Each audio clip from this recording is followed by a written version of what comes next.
Hey viewers, welcome to another Today's Fun Project. Today we're going to replace the sway bar link ends on this 97 F150 from like 97 to 03, 04, something like that. They should all be the same.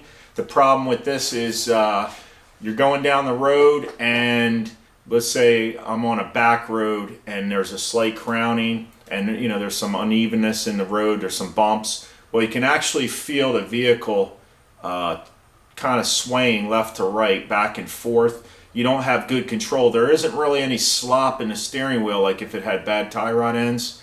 But the problem is here. If you saw the video where my 9-year-old daughter does the brake pad change job, she told me about this issue. So now I know what's causing it, right? So here's the old one out of the driver's side. This is the, here's the top. There's a bushing. That there's actually two bushings that will squeeze the upper control arm. The bottom one here, this one's missing. Then there's a spacer. Then at the bottom where this actually holds on to the end of the sway bar, there's a bushing down here, which hopefully you can see is all cracked and split. And the other one, I guess, split so bad it fell off. So I'm going to show you how to do this on the passenger side. I've already placed the driver's side. It's pretty easy. So basically there's a bolt and some bushings. Now here's the kit I'm using. I use the Moog stuff. There's the part number right there, and that's made in the USA, so you can get a peek of that. Let's see what it looks like right here. So here's the replacement. I'm going with the polyurethane. Now let me take this apart so you can see how it goes together here. So I'll just take it all apart and we'll show you. So the kit comes with the bolt. There's several washers. One washer is actually already in this bushing here. So that one, let's say that's at the top. So we'll have that. Then we'll take another bushing right here, which will actually slide up. And this is where the upper control arm or lower control arm will be. So that's going to pinch together. Then we'll take another washer. We'll slide that up. So that's up into there. Hopefully you can see all this stuff. Then there's a spacer. This hex spacer, that'll go on. Okay, so that's like that. Then you've got another bushing. You take that bushing, which is going to be pointing down like that. See how these are spaced here? Get a good shot of that. So you've got this one. First you want to grab another washer. So that washer will be here. Then this will come up. And then at the bottom, there will be a well, what do they call this? Like a crown nut, I guess is what it is. It has a built-in washer already. Hopefully you can see that. So basically the sway bar will be fitting here like this. Then you'll slide this bushing up. So basically you're pinching it between. And then with this built-in washer, this threads on to the end of the bolt. You turn this in like that.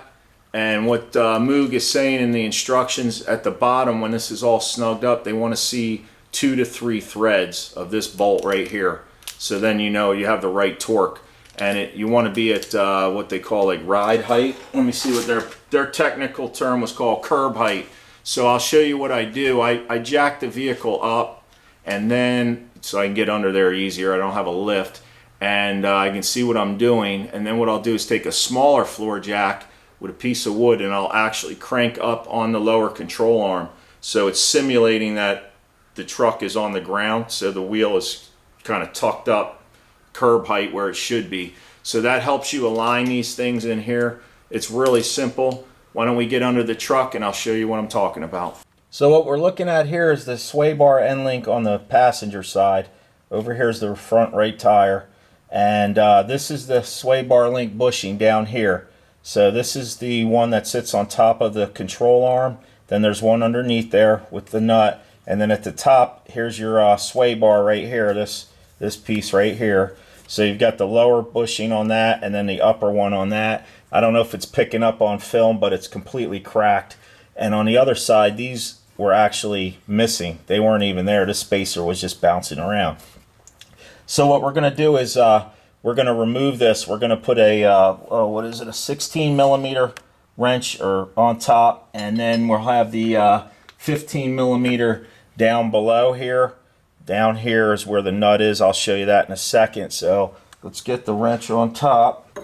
So we're going to use the 16 millimeter wrench on top to hold the bolt, and then we'll go down below and a 15mm socket, and we'll zip that lower nut off. All right, so the truck's jacked up and I've got jack stands under here.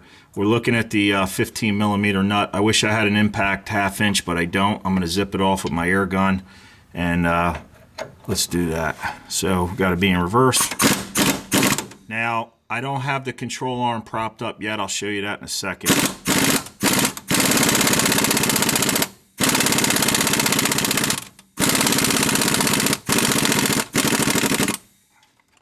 It's coming off. It's almost there.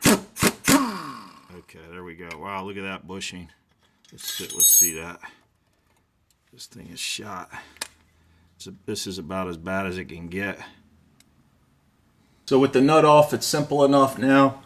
All you need to do is grab a hold of the top bolt, pull the bolt out, which is right here, and then you grab your spacer with the 2 bushings, which they don't look too healthy.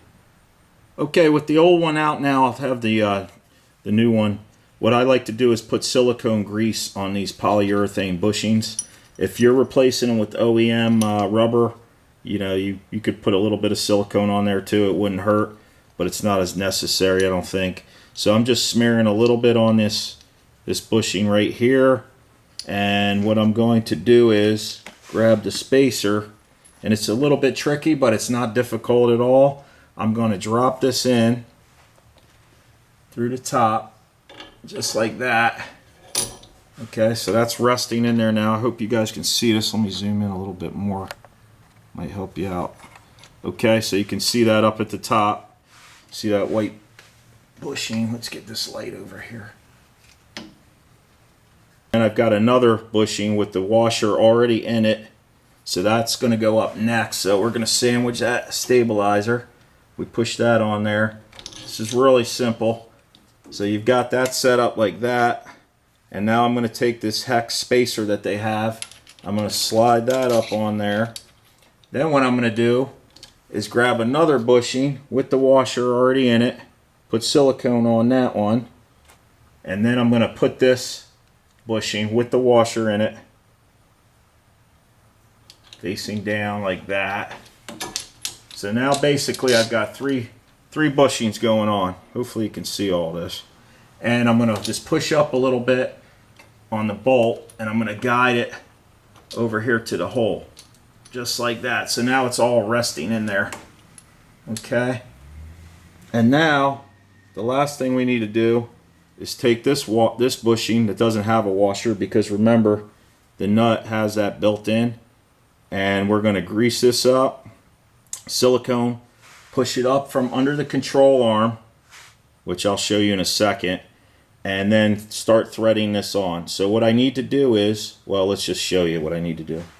So here's the situation you'll run into. So you can see the new bolt is just barely dangling, like what, 5 threads down below. And if you just try to slide that bushing up there, you won't have enough threads to grab. So what I do is right here is a floor jack. I've got a small floor jack with a block of wood. You see I'm raising it up. And I'm going to do this just behind the shock. The further out you are towards the wheel, the easier it is to push up the control arm because of leverage. So let's get this raised up, and I'll show you what I mean. All right, we're going to raise that wheel up.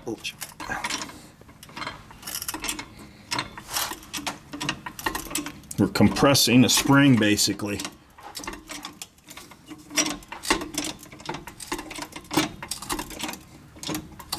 Okay, with the control arm pushed up now, so we have pressure on that, I'm going to take the lubricated bushing. You can see we have about 20 threads showing now, so that's good. We'll just slip that up. Then I'm going to take that nut that I showed you earlier, and we're just going to hand tighten that on there like this. So everything's staying in place now. All right, so at the top of the bolt, I'm going to take this 14mm wrench. I'm going to hold the top of the bolt. This is so simple, guys. If you've never done this before, don't sweat it. Then you take your 16mm socket, and I'm just going to hand tighten this. So I'm just going to start threading this in by hand until I start feeling it get a little bit snug. And what I like to do is keep an eye out on these bushings to make sure that nothing crazy is going on, that they're lined up with those holes in both the sway bar and the lower control arm. So let's see how we're looking here.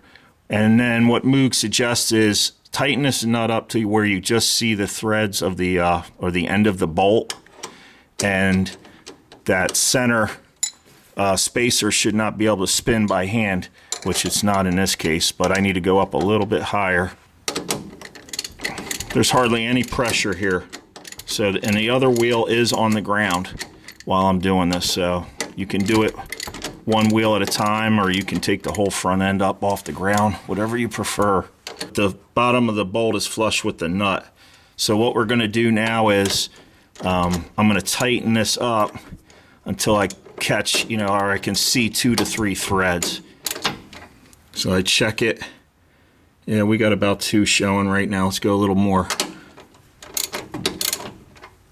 That's about 3 right there. So I'm satisfied with that. Take a closer peek. There's the new lower bushing. There's the one on top of the control arm. And then you got the one up there by the sway bar links. Hey, that's a simple enough job. You can do it in like 10-15 minutes. I think it'll take you longer to pull your car into the garage, get it jacked up, than doing the actual work. And it was easy enough. So anyhow, I want to do a mail call. I got a mail package the other day and opened this up, and that's pretty cool. If any of you guys haven't checked out 65 Ford yet, check out his channel. He's got some great stuff over there. He's an expert at doing all kinds of things mechanical. So if you enjoy taking things apart, putting them together, making them better than they were originally, saving money, all that good stuff, he's the man. This package here I just opened up, looks like he sent me a selfie stick. So maybe he's telling me I should stand further back from the camera. I look more handsome that way, huh? I'm like one of those, what do you call them, 20-footers maybe. Anyway, oh, this is cool. So here's the holder for the thing. It's got his emblem on there. That's kind of neat. Here's the stick. And hey, let's try it out. Pretty cool, it works. Thanks 65, I appreciate it, man. And if you want to see other suspension and steering work done on the F-150, I'll leave a description down below to my channel for the videos. I've got plenty more on this, and we'll check you out on the next one. All right, so thanks for watching. Take it easy.